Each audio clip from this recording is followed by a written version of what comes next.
Sí. Entendimos muy bien la parte que decía que el paciente tiene que estar en los puntos fijos para el bloqueo. ¿Supino puse? Sí. Supino, pero debe entrar. Sí, por ahí me equivoqué. No, está boca abajo. El paciente está boca abajo. Sí, sí. Sí, en todos estos procedimientos se trabaja boca abajo. Perdón si me equivoqué, pero sí.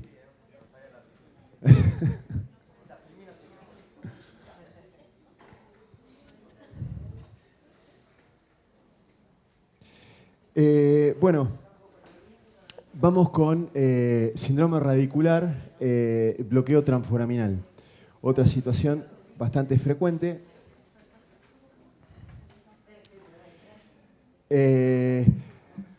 Vamos a hablar de nivel lumbar, pero también voy a hacer después algunas salvedades muy cortito, porque no era el tema, pero de lo que es foramen a nivel cervical.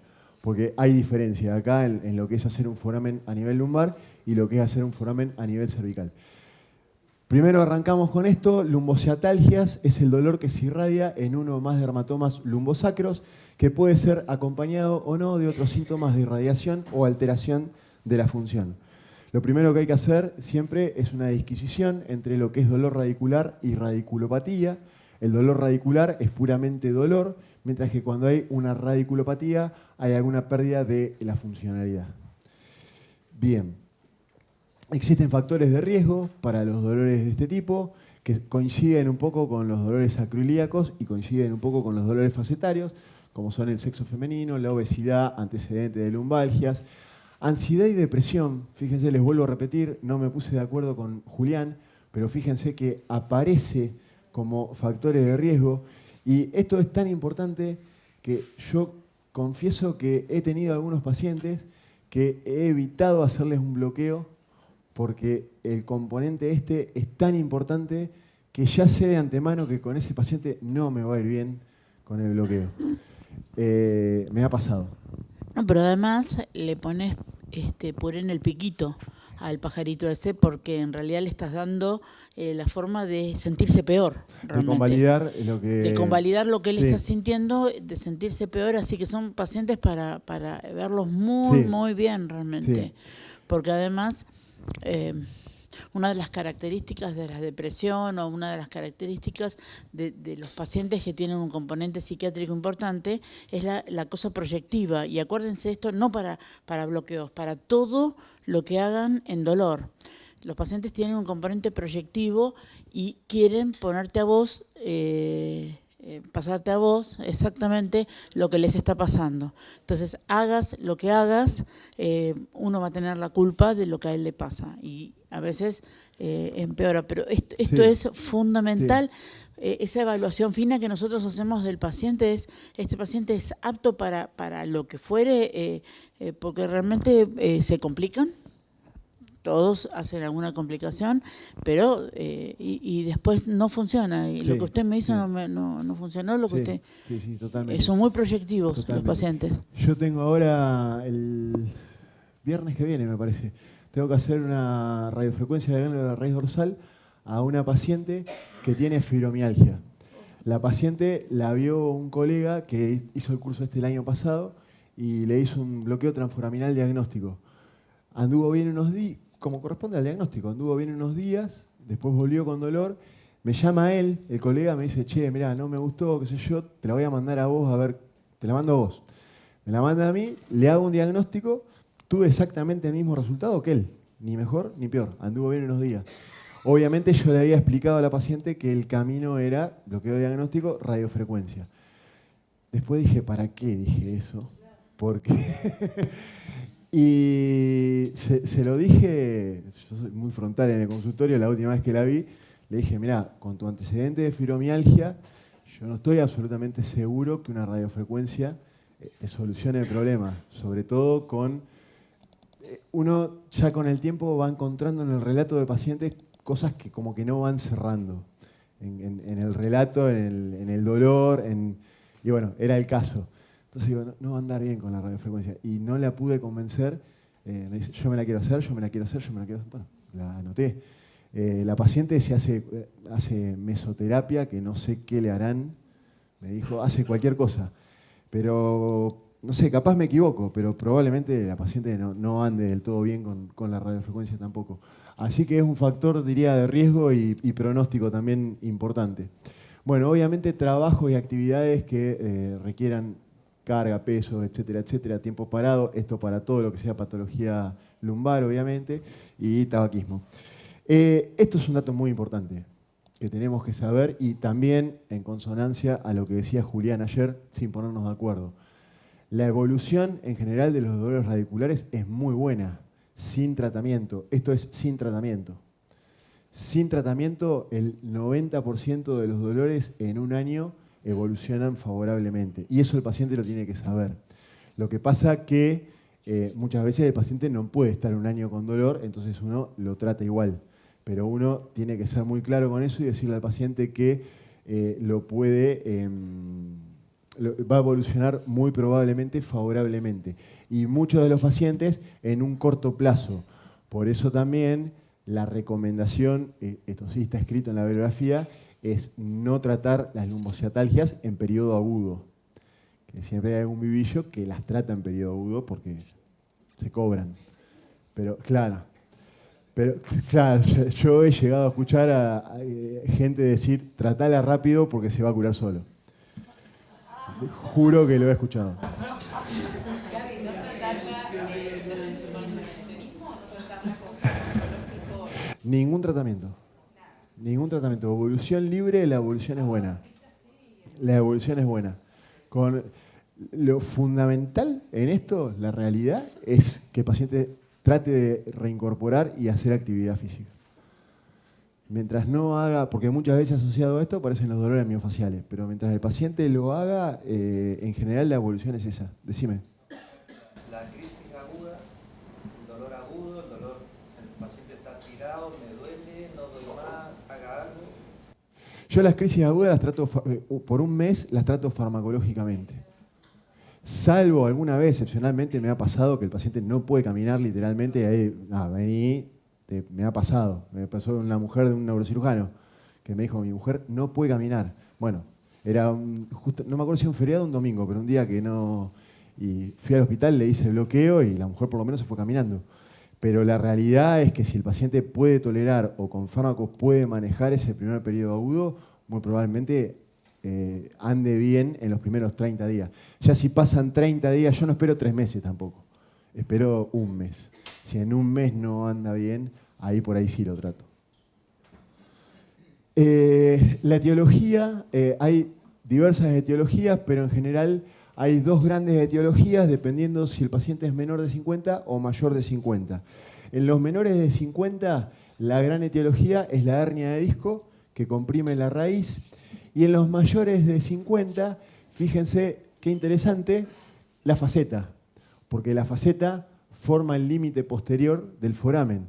Entonces, cuando hay una artrosis muy importante, esto muchas veces la resonancia magnética lo informa y pone artrosis que, ¿cómo es que lo ponen? Compromete el foramen. Entonces, esta artrosis acá se hace tan importante que se genera una causa mecánica de atrapamiento ahí de la raíz. Y esa es más difícil de tratar porque no es el disco.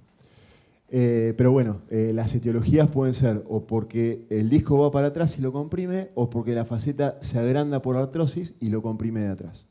Son las dos grandes etiologías. El diagnóstico, bueno, la clínica obviamente es un dolor neuropático, punzante, sordo. En general se agrava con flexiones. Este sí tiene maniobras de estrés lumbar que generan aumento porque generan tensión. Bueno, parestesias. Y dentro del examen físico tenemos como test fundamental el test de la CEGE y el CEGE invertido, que son estos que vemos acá, que bueno, ya más adelante los vamos a ver también. Básicamente acá lo fundamental a tener en cuenta es que el dolor tiene que ser en esta angulación, porque también eso los pacientes muchas veces lo confunden y a veces incluso en esa angulación un paciente por ahí medio viejito o con poca elongación tiene dolor. En general, cuando uno los reinterroga en ese momento, el paciente distingue el dolor de lo que es muscular de la elongación de lo que es el dolor radicular. Son diferentes. El tipo te dice, no, me duele más de que me estás tirando la pierna. Pero bueno, básicamente es en esta angulación. El lasegue invertido es con el paciente boca abajo. Acá hay algunas variantes también en el examen físico que se pueden implementar. Y una prueba que aumenta la sensibilidad del lasegue es incrementar la dorsiflexión del pie.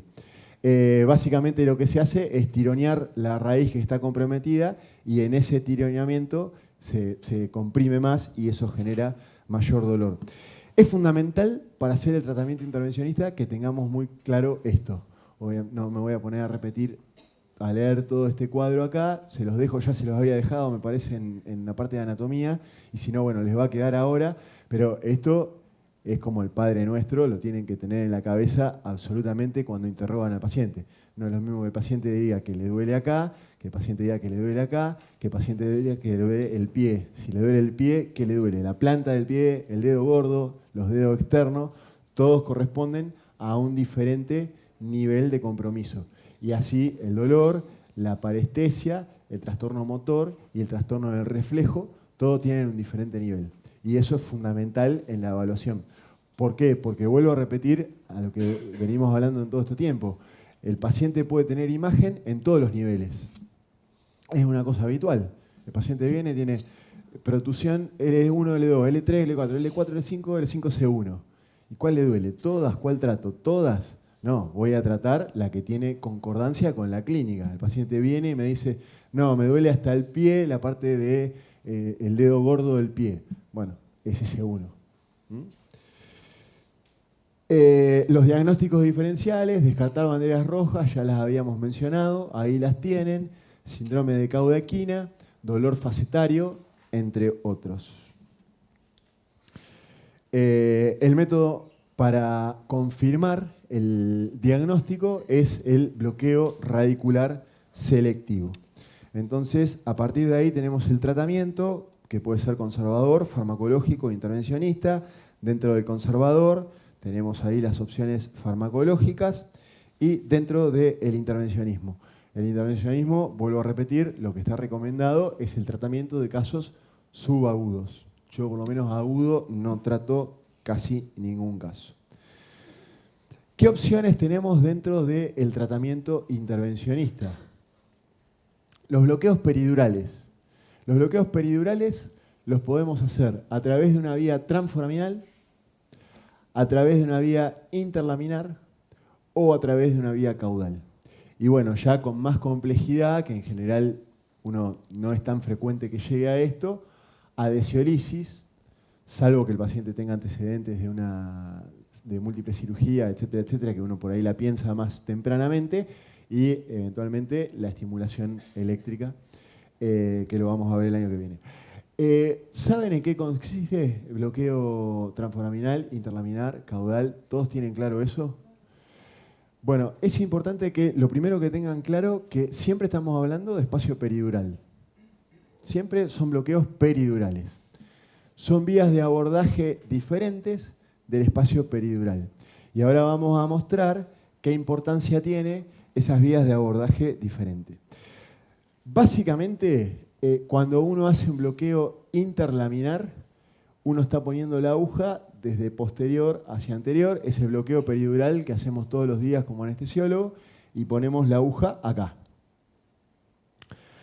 Cuando uno hace un bloqueo transforaminal, uno está haciendo un abordaje directamente desde el foramen y la aguja queda posicionada en este nivel. Vuelvo a repetir, siempre en el espacio peridural, pero el abordaje es desde el foramen por donde sale la raíz. La pregunta es lo mismo abordar el espacio peridural desde interlaminar que desde transforaminal? ¿Por qué?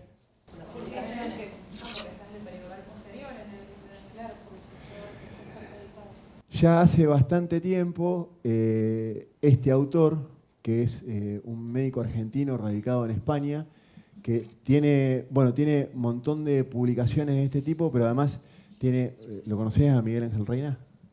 ¿Ah? Miguel Reina. No estuvo en el... Puede ser, porque Juan Carlos lo cita mucho y lo llama mucho para que nos dé... Sí. Él tiene incluso un libro grosso escrito de todo lo que es anatomía de esto, con mucho tipo atlas, muy cargado de imágenes, que está muy bueno.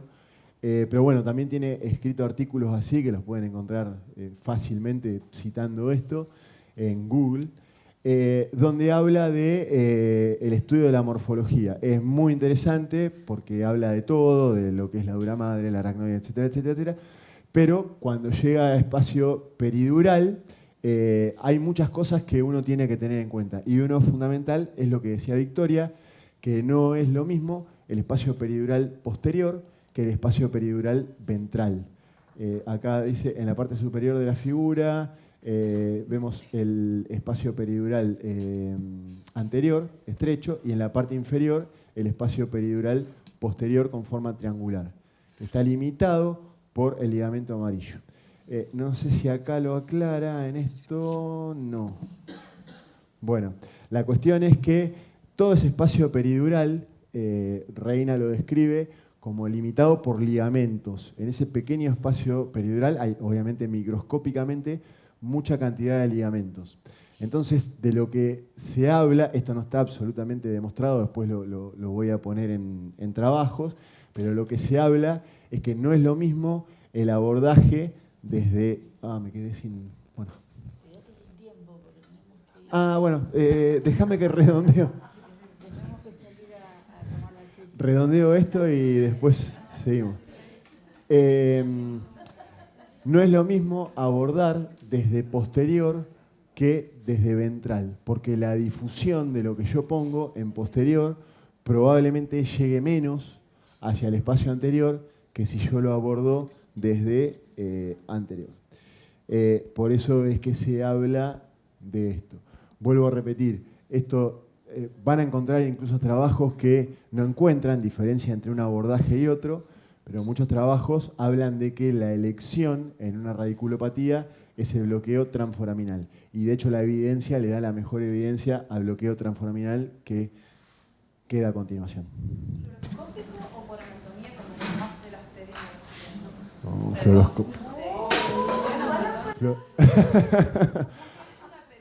pedimos? Ahora te lo voy a responder, pero fluoroscópico todo. Me acuerdo que estuvo en el Panamericano o en otro de los congresos de intervencionismo que daba Juan Carlos, y él presentó todas las variaciones anatómicas del peridural y del subdural, ¿no? Y cuando uno ve la cantidad de variaciones que hay, dice, qué suerte que tuve en la anestesiología hasta ahora. Sí. Porque, claro, tuve suerte que todas las ramas no, es así. que... El capítulo del libro de Duramadre cervical, es impresionante. Lees eso y no haces una peri cervical nunca más en tu vida. Bueno, entonces les decía que si bien esto puede llegar a encontrar algunas cosas diferentes, en general lo que se habla es que el transforaminal sería bastante más efectivo para los dolores radiculares que el interlaminar. Entonces, bloqueos transforaminales. Dentro de los bloqueos transforaminales hay dos grandes formas o dos grandes estrategias de hacerlo que siempre han estado compitiendo una con la otra.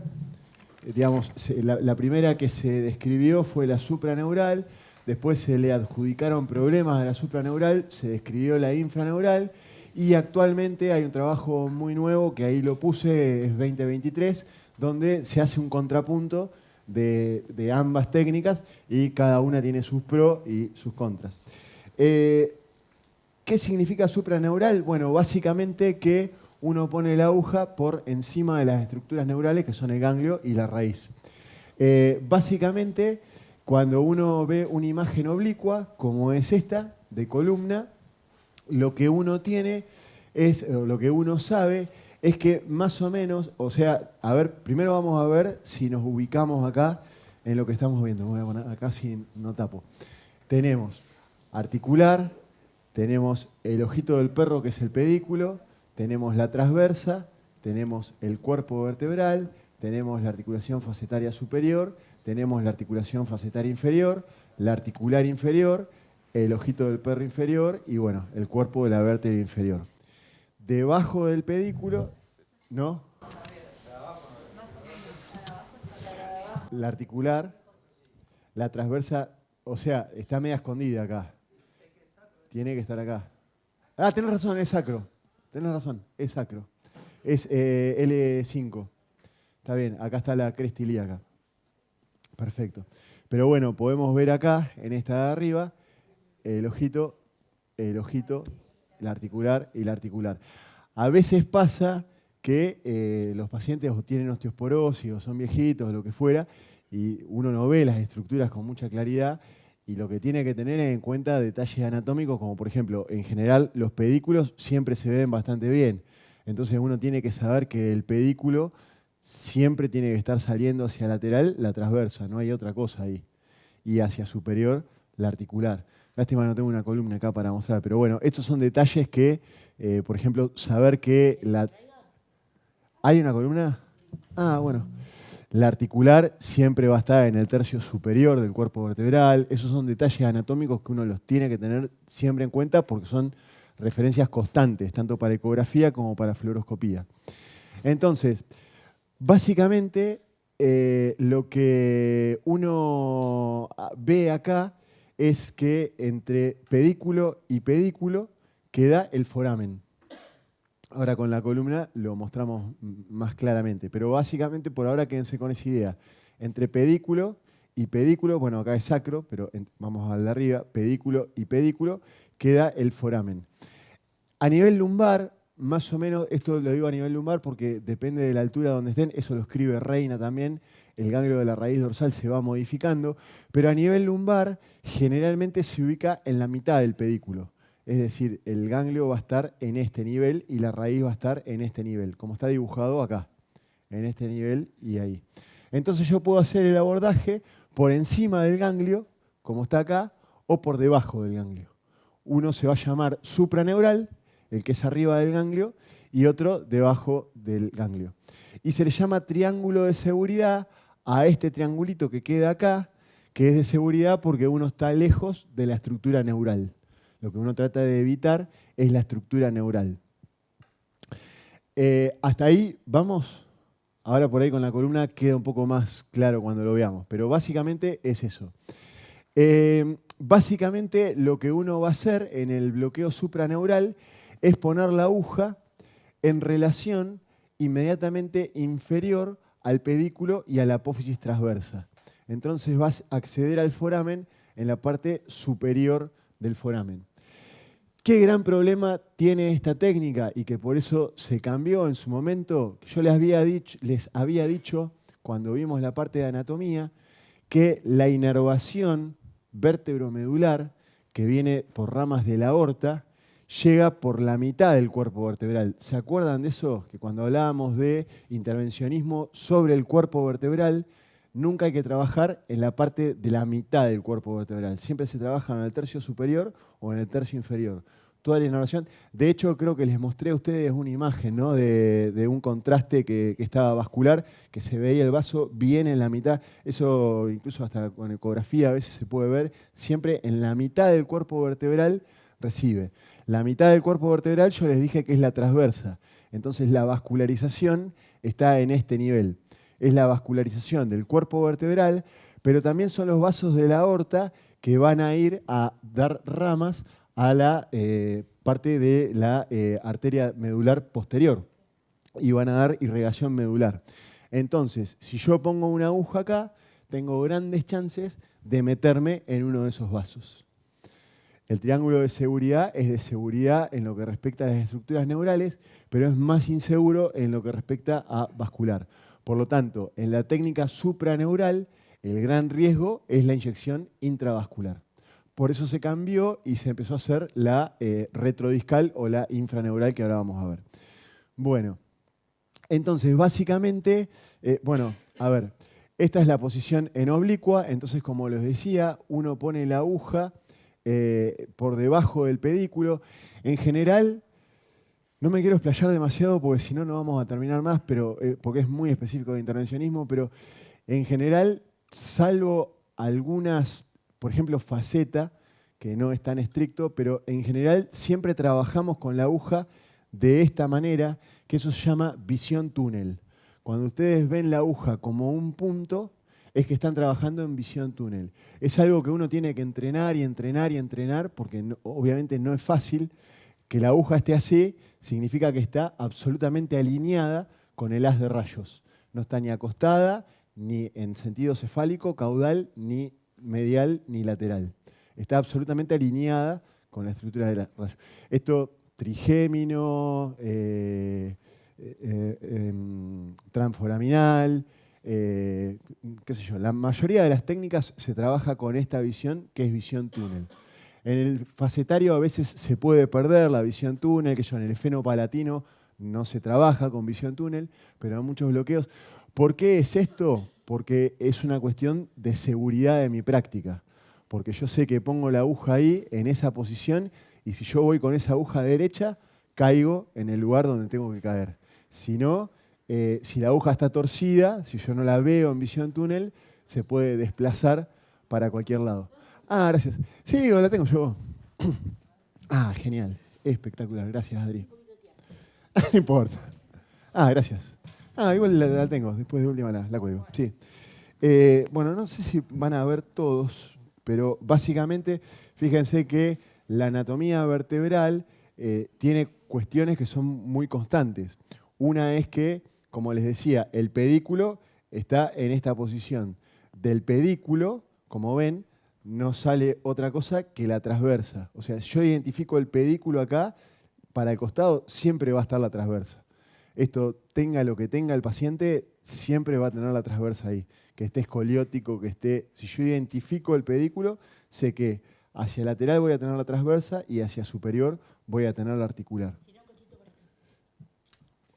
La transversa. La transversa siempre va a estar a nivel de la parte del tercio superior hasta la mitad del cuerpo vertebral. Fíjense cómo está saliendo la raíz en todos los niveles, ¿no?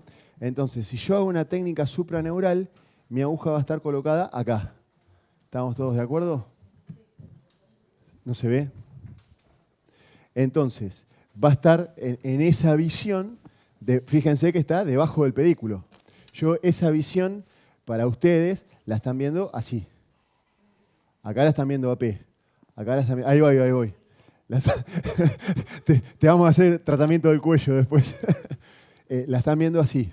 Entonces ven el pedículo ahí, que lo ven ahí, y debajo la aguja. Fíjense, la aguja supraneural queda por encima de las estructuras neurales.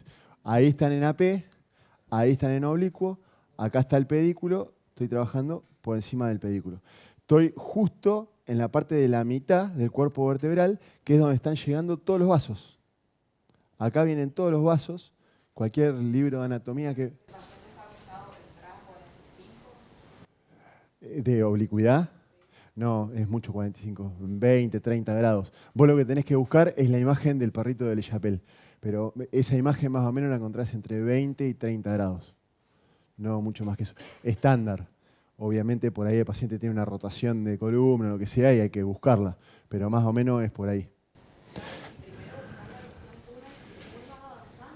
Sí, eso, bueno, en consonancia con la pregunta que me había hecho uno de los chicos, cuestiones fundamentales de intervencionismo.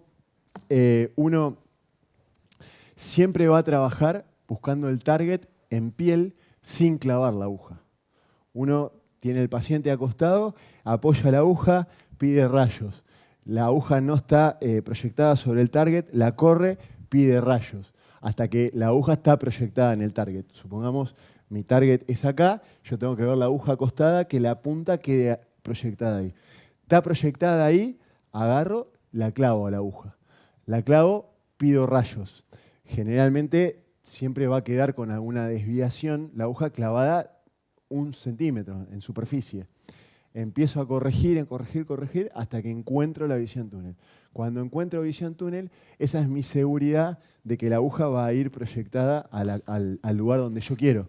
Entonces, si yo estoy acá, empiezo a poner la aguja acá, encuentro mi target, que es este, estoy en oblicuo, mi target está acá, una vez que estoy acá, empiezo a buscar visión túnel. Si yo tengo la aguja puesta así, por ejemplo, no me va a aparecer visión túnel a mí. ¿Se entiende? Si está así, no va a aparecer visión túnel. Entonces, si yo intentara hacer el procedimiento con la aguja esta aguja puede terminar qué sé yo, acá, en cualquier lado. No voy a encontrar nunca mi target. Ahora, si yo la puse, tengo visión túnel ahí y estoy seguro, ahí puedo avanzar. No quiere decir que uno haga el movimiento de una y avance, porque eso de hecho, si ustedes están rindiendo un examen, eso se evalúa y se penaliza. No se puede ingresar así, hay que ingresar con mucho cuidado. Pero... ¿Saben lo que es la visión túnel? Sí. Digo sí yo, pero creo que quedó claro, ¿no? Entonces, a partir de ahí, uno empieza a avanzar. Cuando uno está avanzando y llega a su target, cree que está en su target, la próxima imagen que va a pedir es una imagen en perfil. Ven, acá tienen una imagen en perfil del cuerpo vertebral, acá tienen el tipito dibujado boca abajo, con el arco en C en perfil, y lo que tienen que buscar es la proyección de la aguja sobre el foramen. Ahí fíjense que, como es una técnica supraneural, está abordando la parte superior del foramen. Si fuese infraneural, la aguja la encontraría acá, que ahora lo vamos a ver. Y siguiente a eso, siempre lo van a certificar con una visión en AP. Fíjense que acá el arco está en AP, y está con un cefálico. ¿Por qué es esto? Porque muchas veces cuando yo estoy trabajando, sobre todo en L5 y L4, la columna tiene la lordosis. Entonces yo tengo que alinear el cuerpo vertebral. Este cuerpo vertebral está bastante bien, iba a decir perfecto, no está perfecto, porque acá hay una doble imagen, pero esto tiene que estar totalmente alineado. Si yo pongo en una P estricto y este arco en C estuviese así, esta vértebra estaría desalineada. Le tengo que dar caudal para modificar esa lordosis. Lo importante que tienen que saber es que tienen que pedir siempre, antes de cualquier cosa, para cerciorar que la aguja esté en el foramen, el lateral y el AP. En el lateral tienen que ver que esté proyectada sobre el foramen, ya sea supra o infra, y en el AP es fundamental ver que la aguja, la proyección de la punta de la aguja, esté sobre la mitad del pedículo. Eso es algo fundamental y algo que en los cursos de intervencionismo siempre se olvidan de hacerlo, no sé por qué, pero la explicación de eso es muy sencilla. Fíjense, mi objetivo es que la aguja esté dentro del foramen, ¿no? Ah, excelente. Algo, sí, esta es una media gruesita, es una 18. Mi objetivo va a ser que la aguja esté dentro del foramen. ¿Estamos de acuerdo? Ahora, cuando yo pido perfil, estoy viendo la imagen que están viendo ustedes. Ustedes ahí la ven proyectada sobre el foramen, ¿no? Y si yo la pongo acá, también está proyectada sobre el foramen y sin embargo no está dentro del foramen. Entonces eso puede pasar. Puede pasar que yo venga navegando en oblicuo de acá y la aguja me quede acá. Me voy al perfil, miro y digo, está perfecta, está proyectada sobre el foramen. Está totalmente afuera del foramen. Cuando me voy a la P, yo lo que voy a ver es que la aguja está acá. Acá. Si la aguja está dentro del foramen, ahí está dentro del foramen, la punta de la aguja se va a proyectar sobre el pedículo, como se ve acá, proyectada sobre la línea de la mitad del pedículo. Fundamental, ¿eh? Sí, siempre se trabaja con, siempre no, pero en general elegimos trabajar con aguja curva. Y ahora en el infraneural te voy a explicar por qué. Entonces, básicamente, siempre se corrobora con esas dos técnicas. Y acto siguiente se pone contraste. En el contraste se tiene que teñir la raíz, a veces se ve como un manchón del ganglio, y se tiñe el contraste que difunde hacia el espacio peridural ventral, hacia medial. ¿Bien? Tiñendo ahí el pedículo. Esta es la imagen óptima de contraste. Esta es la imagen óptima de contraste en perfil donde se ve la raíz dibujada. Infraneural. En la infraneural ingresamos por abajo. ¿Cuál es la referencia para la técnica infraneural? La articular superior de la vértebra inferior. Entonces acá en L5 la aguja está entrando absolutamente pegada a la articular. ¿Bien? ¿Hasta ahí se entiende? Imagen oblicua. Si yo quisiera entrar en este nivel, voy a entrar ahí. Si quisiera entrar en este nivel, esta vértebra no está menos cuadrada, porque acá ya se va cambiando fíjense, el platillo de esta y el platillo de esta. Por eso esta articular asoma acá y esta prácticamente no asoma. Si yo la cuadro, esta articular asoma y mi punto de ingreso sería más o menos por acá. Pero siempre pegado a la articular superior de la vértebra inferior. A ese nivel vamos a estar infraneural. Pero ¿qué cuestión tenemos que tener en cuenta? Que cuando estamos trabajando infraneural, como ven acá, están trabajando en este nivel. En este nivel. ¿Qué hay ahí? El disco intervertebral. Por eso la técnica infraneural también se la llama retrodiscal, porque la aguja queda colocada detrás del disco. ¿Cuál es una de las complicaciones de esta técnica? Meterse en el disco. ¿Cuál es la forma de seguridad para no meterse en el disco? Chocar primero la articular y pasarla. Y es por eso que en muchas técnicas, no solo en esta, sino que por ejemplo, en trigémino, en muchas técnicas, la punta de la aguja se dobla. ¿Por qué se dobla? Porque es una forma de maniobrabilidad de la aguja. Entonces, yo vengo con una aguja doblada, choco la articular discretamente y no tengo que moverme ni nada, simplemente la roto a la aguja, paso la articular, la vuelvo a rotar y caigo. Eso se hace, por ejemplo, también en foramen oval, se pone la aguja curva, se toca una pared del foramen y simplemente se rota. La curvatura de la punta de la aguja es una excelente estrategia. De hecho, la radiofrecuencia, la mayoría vienen doblada. Es una excelente estrategia para que yo pueda manejar la punta de la aguja desde afuera sin hacer movimientos, simplemente rotándola. En todo lo que son bloqueos de la cadena simpática, que es paravertebral, cuando uno está trabajando sobre el cuerpo vertebral, la curvatura es fundamental, porque yo choco cuerpo y tengo que avanzar. Roto, avanzo, roto y vuelvo a chocar cuerpo. Es seguridad. Si estoy trabajando, por ejemplo, en tórax, sé que estoy lejos de la pleura, estoy en contacto con el hueso y a mí esa curvatura me permite avanzar maniobrándola simplemente rotando. No.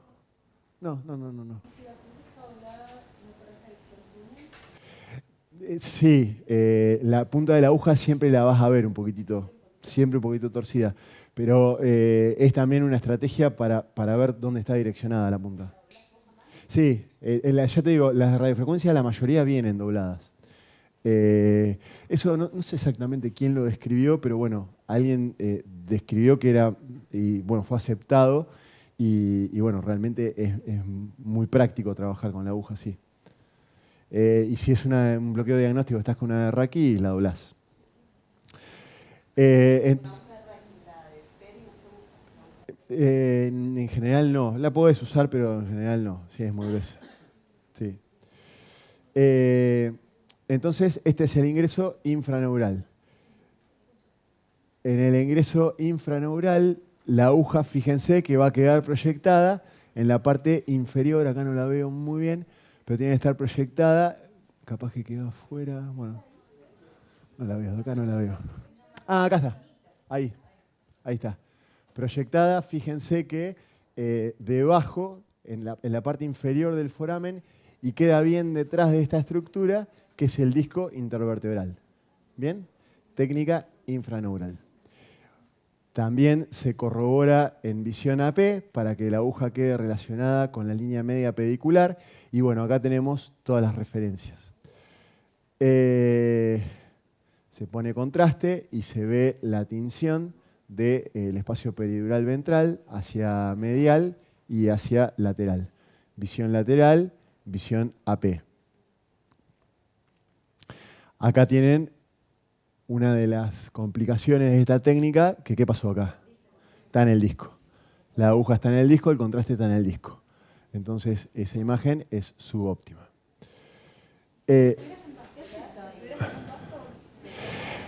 La recomendación actual para esta técnica, que la verdad que yo muchas veces no lo puedo hacer, es una de las pocas indicaciones donde tenés que hacer la inyección de contraste en vivo.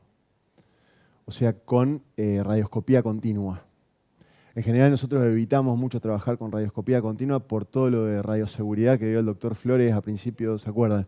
Bueno, en general uno trata de evitar trabajar con radioscopía continua.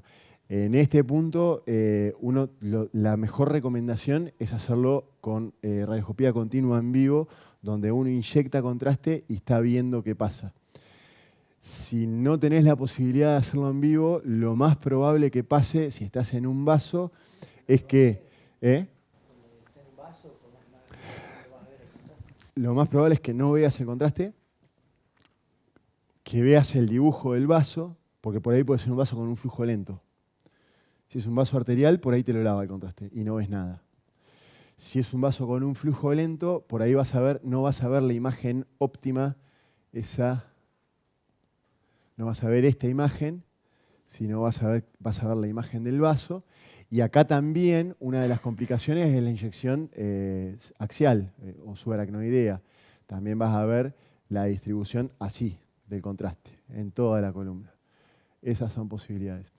Este es el trabajo que les decía que salió hace muy poquito, PROCON, de la técnica superior versus la inferior. Y bueno, ahí analiza las dos.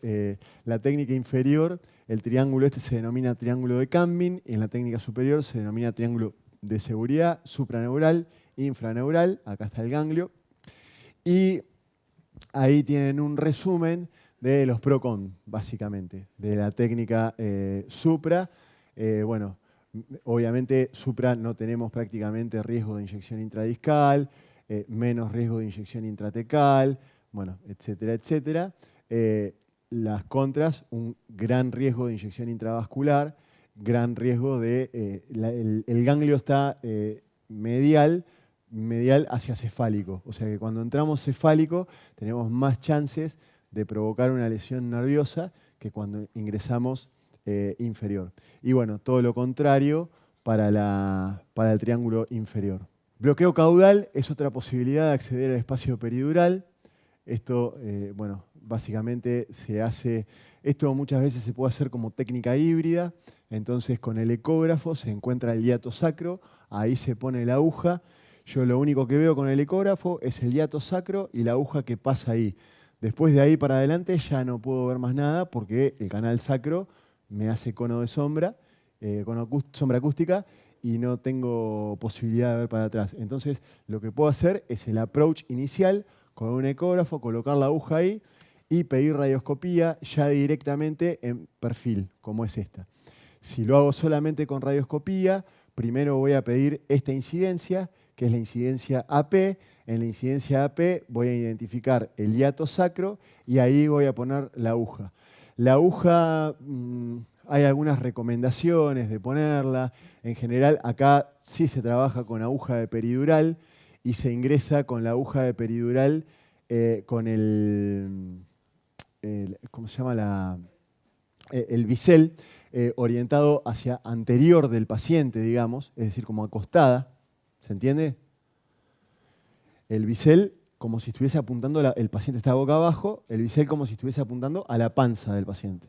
Bien, para no lesionar sobre todo la tabla externa del sacro. Y la técnica lo que propone, digamos, es ingresar en el hiato sacro hasta chocar la tabla interna del sacro. Cuando uno choca la tabla interna del sacro, en visión AP, va al perfil, ve dónde está esa aguja y la empieza a avanzar entre estas dos tablas. Tabla interna y tabla externa.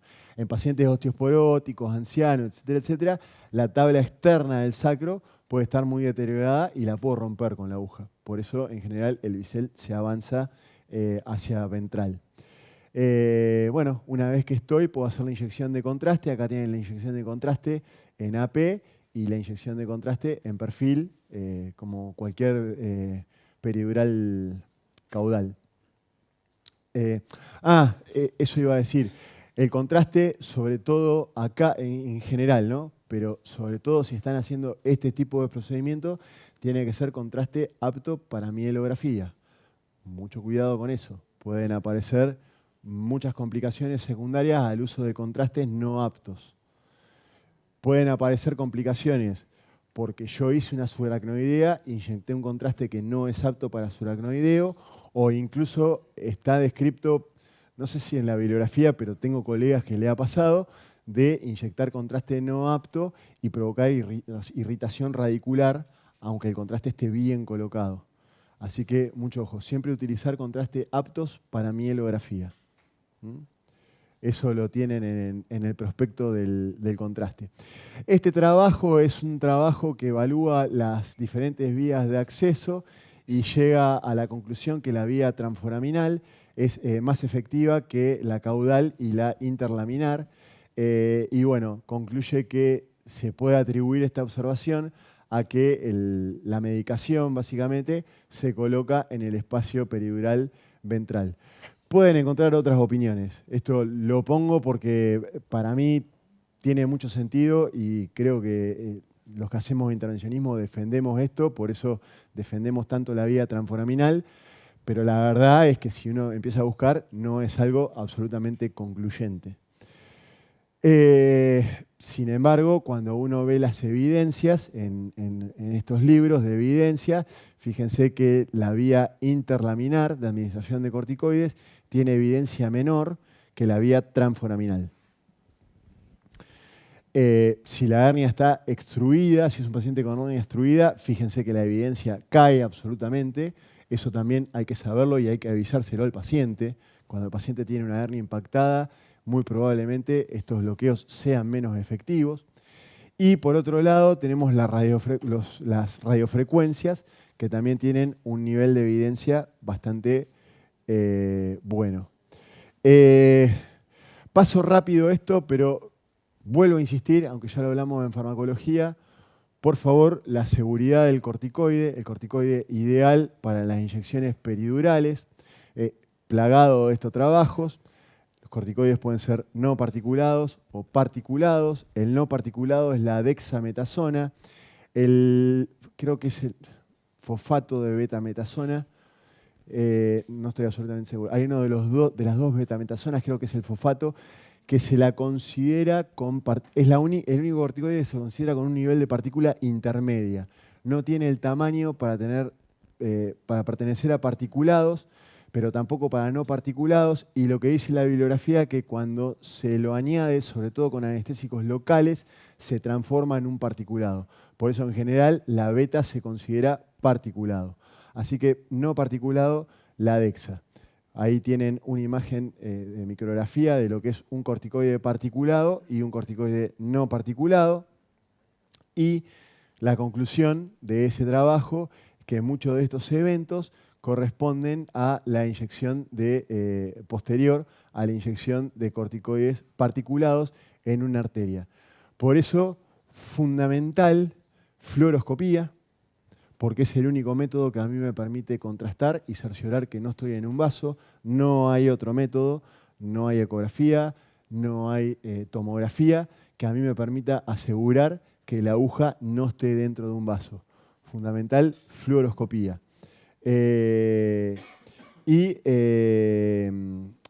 Cerciorarse absolutamente que la inyección no va a ser intraarterial y el uso de corticoides no particulados como parte de la seguridad también. Bueno, todos los corticoides particulados se han asociado con...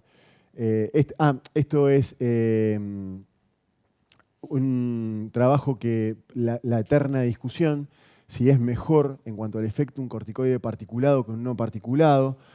La verdad es que la evidencia tampoco es concluyente para los particulados, pero bueno, algunos hablan que habría una mejoría, sobre todo un poco más prolongado. En general se habla de que con los corticoides particulados serían unos 3 meses, con los no particulados un poco menos, pero la verdad es que eso no tiene ninguna trascendencia clínica en el paciente.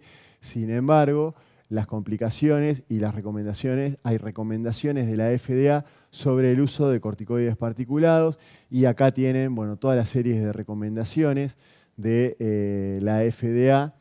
Esto empezó, fíjense, en el año 2014, siguió en el año 2015, está plagado de recomendaciones donde, fíjense, para la seguridad, el nivel de sedación, recomienda la FDA, ojo con el nivel de sedación, ojo con la técnica, uso de fluoroscopía, ellos ponen otras técnicas de imagen, pero aclaran la fluoroscopía, la inyección de contraste previo a la inyección, que ahí ya esta frase directamente involucra fluoroscopía porque es la única técnica con la que yo puedo evaluar ese contraste, y la inyección de esteroides, evitar los esteroides particulados, sobre todo en región cervical. Eso está escrito por la FDA, mayo de 2015. Bueno, más todavía bombardeo de la FDA para el uso de corticoides como meprednisolona, hidrocortisona, triamcinolona, beta, etc. En general, esto es interesante también. Esto es muy interesante. Sí. Se usan off-label. Lo que usamos corticoides es off-label. ¿Qué estrategias vamos a tener? Hay gente que opina eso. Hay gente que opina usar solo anestésicos. Usar solamente anestésicos, no poner corticoides. Sí. Sí. Sí. Sí, esa es la discusión que... Lo que pasa, a veces no es tan infrecuente que el diagnóstico se transforme en un terapéutico. Muchas veces el paciente anda bien. Yo ayer les contaba, por ejemplo, de la hermana de Nancy. A la hermana de Nancy le hice una faceta diagnóstica y ella anduvo bien. A veces recaen, pero bueno. Todo, porque vos no sabés dónde vas a estar. Sí. Sí. Obviamente que si uno está trabajando estrictamente a nivel de la faceta, está lejos de cualquier vaso ahí. Pero vos no estás seguro. Yo nunca estoy seguro. ¿Qué estrategias tenemos para el tratamiento de los dolores radiculares? Bloqueo diagnóstico, bloqueo terapéutico. En el bloqueo diagnóstico fue todo lo que estuvimos viendo recién, técnica infraneural o supraneural, la que ustedes elijan, con sus pros y sus contras. La radiofrecuencia. La radiofrecuencia, como sabemos, puede ser convencional o pulsada. A nivel de ganglio de la raíz dorsal se usa radiofrecuencia pulsada porque no podemos hacer una lesión térmica en esa estructura que obviamente tiene fibras motoras también. Entonces se utiliza solamente la radiofrecuencia pulsada. Este trabajo analiza un poco hipotéticamente los mecanismos por los cuales la radiofrecuencia pulsada sería efectiva.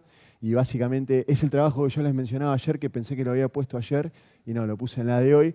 Básicamente lo que ellos vieron, fundamentalmente una disminución de todos los fenómenos inflamatorios que se producen acá.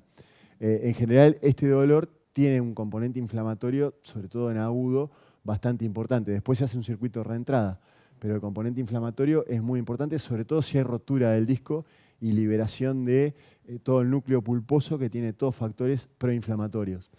Entonces la radiofrecuencia pulsada actúa por campos magnéticos, recordemos, y uno de los mecanismos sería este. Bueno, las conclusiones de que afectaría en forma importante los eventos de la cascada inflamatoria. Bien. Complicaciones. De bloqueo interlaminar vamos a tener obviamente diferentes complicaciones según dónde esté, en qué estrategia hayamos elegido para hacer el tratamiento. A nivel interlaminar, las que conocemos, punciones durales cefaleas, inyecciones intravasculares con infarto medular, absceso peridural, meningitis, aracnoiditis, síndrome de cono medular. Está descrito esto, que alguna vez pasa, incremento transitorio de la sintomatología y, bueno, obviamente, alergias. Cuando hablamos de bloqueo transforaminal, en líneas generales tenemos como complicaciones la inyección intravascular con paraplegia, infarto medular. Recordar eso, la arteria de Adams-Keswick que tenemos ahí, sobre todo si estamos trabajando del lado izquierdo, que tiene 80% de frecuencia del lado izquierdo. Complicaciones neurológicas, hematomas retroperitoneales, infecciones, discitis.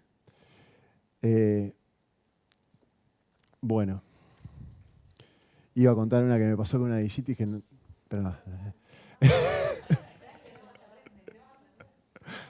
Bueno, la cuento rápido, la resumo. Programado, el año pasado fue, fin de semana de carnavales. me iba a ver un recital a Córdoba, con toda la emoción que me iba a ver un recital a Córdoba. Hago en esa semana una paciente con una radiculopatía, le hago un bloqueo retrodiscal, la señora mejora, se va a la casa, muy bien, yo se lo hago, supongo, no me acuerdo exactamente, pero supongamos era miércoles, yo me iba viernes. La señora mejora, fantástico, qué sé yo. Viernes, estaba saliendo para Córdoba, me llama la hija, que la mujer estaba muerta de dolor. Lo primero que me dijo, estaba muerta de dolor. Interrogo, según ella me refería, era un dolor más intenso del que tenía previo a la consulta. Entonces le digo, esto no es complicación del procedimiento, porque si fuese que el procedimiento falló, que el dolor volvió, no puede ser más intenso. Que la vea un especialista en columna porque algo pasó, en el medio algo le pasó a la señora.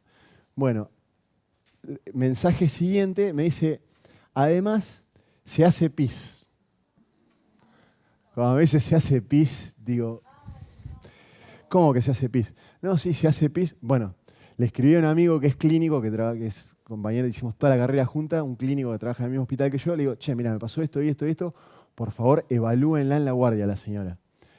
La ven en la guardia, me dice, no, mirá, está bien la señora, está muerta de dolor, qué sé yo. Lo llamé al especialista en columna para que la venga a ver. La viene a ver el especialista en columna y me llama. Me dice, no, mirá, está muerta de dolor, qué sé yo, la voy a internar. La vamos a tratar con medicación a ver qué pasa, cómo evoluciona. Yo yéndome para Córdoba. Me fui a Córdoba, el recital era en Cosquín y yo me alojé en un lugar que estaba en el medio de la nada. Nada incluye no señal. Entonces estaba cerca de un pueblito que se llama Sal si puedes. Cuando bajaba al pueblo tenía señal y me caían todos los mensajes. Cuando volví a la cabaña, entonces estaba con mi novia que ese día me demostró su amor realmente. Porque era cada media hora ir al pueblo, ver si tenía señal, contestar. Aparte no podía pensar en absolutamente otra cosa. Cuestión que me dice el neurocirujano que tiene una disitis.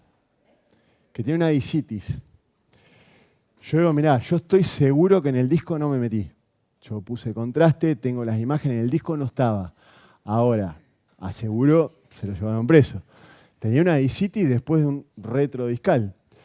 Bueno, no, que tiene una disitis, qué sé yo, le pone antibióticos, evoluciona mal. Todo esto yendo al pueblito, volviendo. Hasta que el día del recital voy al pueblo, lo último que me dice, la tengo que operar. La tengo que operar para tomar muestra, para limpiar el disco y tomar muestra. Bueno, ¿qué vas a hacer? Bueno, el sábado a la mañana voy al pueblito, me cae el mensaje de él. La había operado, le había tomado muestra, tenían el bacteriológico. Me dice, es un ureoplasma. Ureoplasma. ¿Qué pasó? La señora hizo una infección urinaria. En ese transcurso, hizo una... O la tendría de antes sin sintomatología. Desarrolló la sintomatología en el transcurso que yo le hice el bloqueo. Tenía la infección urinaria. Hizo una disitis secundaria a la infección urinaria. Casi me infarto. Esos 3 o 4 días.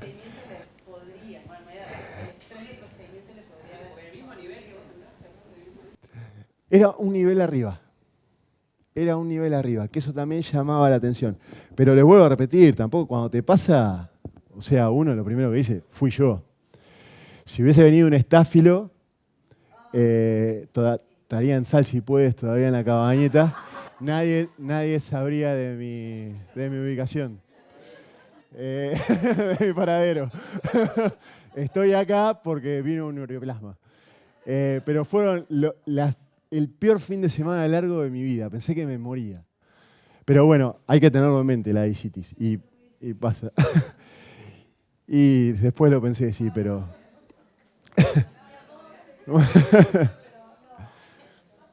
Bueno, con respecto a las cervicobraquialgias, la paso muy rápido porque en realidad no era el tema del día, pero quiero aclarar algunas cosas. En general, lo más frecuente es la afectación de C7 como disco. Bueno, obviamente que hay alteraciones metaméricas también. Hay test de examen físico que podemos hacer para determinar si hay un dolor de tipo radicular. Y también hay una guía metamérica que nos dice en qué nivel está la afectación de acuerdo a la distribución del dolor, la debilidad muscular, la pérdida sensorial y la pérdida de reflejos. Esto, vuelvo a repetir, lo tiene que tener muy claro para saber si, por ejemplo, no sé, le duele el quinto dedo al paciente, la afectación es S7, T1, que es lo más frecuente. Siempre son las preguntas básicas: qué parte de la mano le duele, si está afectado cubital, si está afectado, bueno, el territorio que está afectado. Diagnósticos diferenciales, lo mismo de siempre. A nivel cervical, ojo con el dolor facetario, porque es frecuente y muy frecuentemente se lo confunde también con el dolor radicular. Tiene una radiación bastante parecida. El tratamiento, como siempre, lo mismo. Pero ¿qué pasa a nivel cervical? El gran problema es que el foramen está mucho más vascularizado que a nivel... Por eso vieron que la recomendación de la FDA decía particularmente si el bloqueo es cervical. ¿Se acuerdan que lo mostré recién? Bueno, el foramen está mucho más vascularizado porque tenemos la arteria vertebral, tenemos un montón de estructuras vasculares ahí en el foramen. Entonces, en general, lo que se propone cuando uno trabaja a nivel cervical es evitar la técnica transforaminal. Si uno está muy canchero, la maneja, la hace, la puede hacer, la puede hacer. La técnica cervical, eso creo que lo va a hablar Alejandro mañana también es fluoroscópica. Hay gente que hace técnica cervical ecográfica, no, eso no es transforaminal, es perirradicular, que es otra cosa. Está mucho más afuera, la aguja está en este nivel, no está dentro del foramen. A nivel cervical, entonces, en general, no utilizamos tanto el bloqueo foraminal y como el gol estándar, digamos, de los dolores radiculares a nivel cervical es la peridural, acá sí, interlaminar. Entonces, en la peridural interlaminar cervical, lo que hacemos es con una aguja de peridural, en realidad acá ya estamos sobre el espacio, lo primero que hacemos es colocar la aguja a nivel de la apófisis espinosa, a raíz de lo que hablaba de los trabajos de Reina, siempre este bloqueo se hace a nivel de C7 o T1, C7, pero nunca por encima de C6, que es donde la dura madre ya empieza a tener esa dehiscencia en la línea media. A veces puede llegar hasta más abajo. Acá fíjense, esto es C6, T7. C7, perdón, y T1. Entonces, se coloca la aguja lateral a la apófisis espinosa en visión túnel y se entra en forma recta hasta chocar con la lámina. Al costado de la apófisis espinosa no puede haber otra cosa que la lámina. Entonces yo lo que hago en la línea del pedículo, a este nivel, pongo donde está la cola de la aguja, que ahí se ve, en visión túnel, hasta chocar la lámina. Una vez que choco la lámina ahí, empiezo a perder visión túnel, como se ve acá, y me empiezo a desplazar en sentido cefálico y en sentido medial hasta llegar a esta imagen, que es donde pierdo el contacto con la lámina. Yo pongo la aguja. Es para medial, exactamente, exactamente. Sí. Yo lo que hago en este nivel, me paro sobre la espinosa, me voy para medial. No sé cómo hacer para que vean todo. A ver. Me paro sobre la espinosa, me voy para medial, caigo en la lámina. Una vez que caigo en la lámina, mi target está acá. Entonces, empiezo a dirigirme en sentido cefálico y en sentido medial. Me retiro, ingreso. Me retiro, redirecciono, ingreso. Siempre contacto con la lámina hasta que siento que lo pierdo el contacto con la lámina. Cuando perdí ahí el contacto con la lámina, ahí ya sé que estoy en el espacio interlaminar. Esta es la técnica que nosotros hemos aprendido y que más frecuentemente usamos. Hay algunos autores que yo los he visto incluso en workshop que proponen directamente colocar la aguja acá y chocar acá con la lámina. Es un poco más riesgoso, si están cancheros lo pueden hacer, pero lo más seguro es chocar acá, que saben que no hay otra cosa que lámina, no se pueden pasar, no pasa nada, y empezar a cabalgar hasta caer en la línea media. Cuando caí en la línea media, como está ahí la aguja esa, le pido al técnico de rayos que me haga una proyección que es oblicua, que es contralateral y que es una oblicua exagerada. Tiene por lo menos 50 grados de oblicua. Es decir, supongamos que yo estoy trabajando de este lado, del lado izquierdo del paciente, y puse mi aguja paralateral acá y estoy así. Le voy a pedir que me haga una oblicua contralateral. ¿Bien? Contralateral de 50 grados.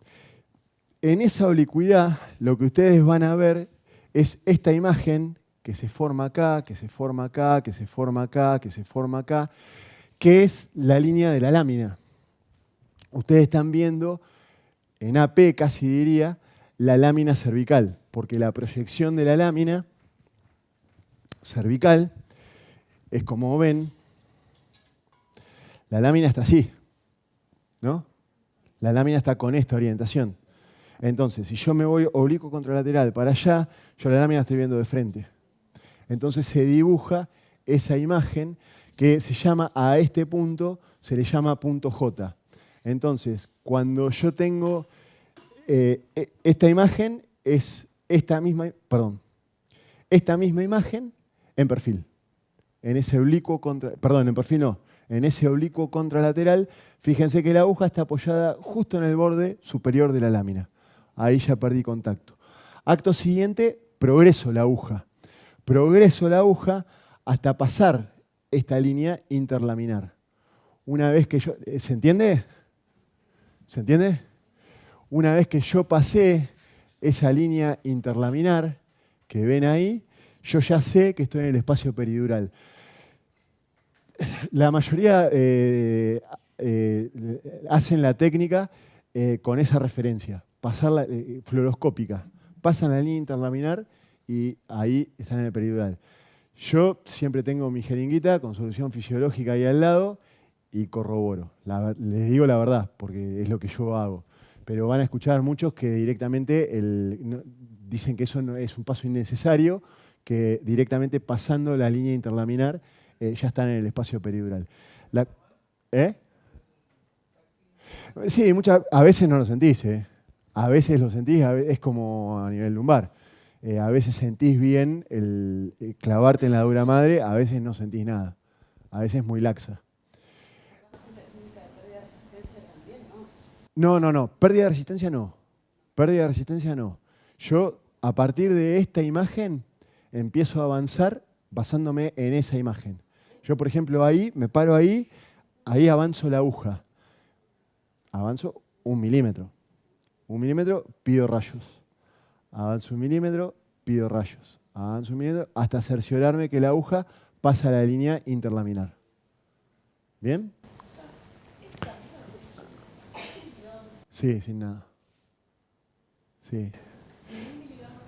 No. Claro, sí. No, tampoco. Tampoco la pavada. Piel, sí. ¿Eh?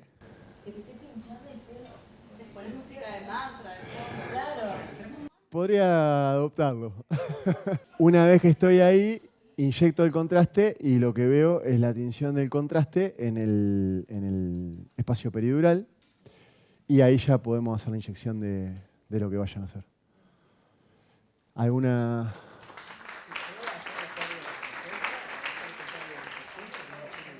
¿De qué? ¿Después de qué? Mirá, yo cuando empecé a hacer peridurales cervicales no conocía esta técnica.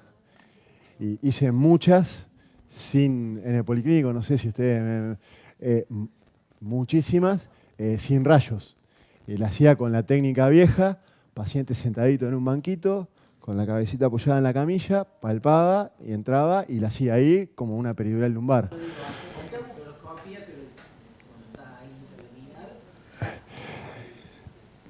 Y es como que ensucia un poco la técnica. La técnica fluoroscópica es esta. Sí, la podés hacer.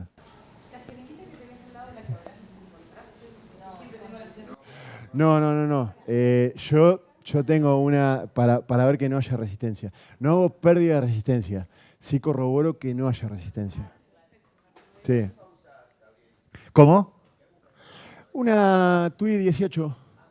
Sí, una TUI 18. Sí. Creo que con lo único en mi vida que no he tenido complicaciones es con la peri cervical. Después, Nunca tuve una complicación con pericervical en ninguna de las dos técnicas.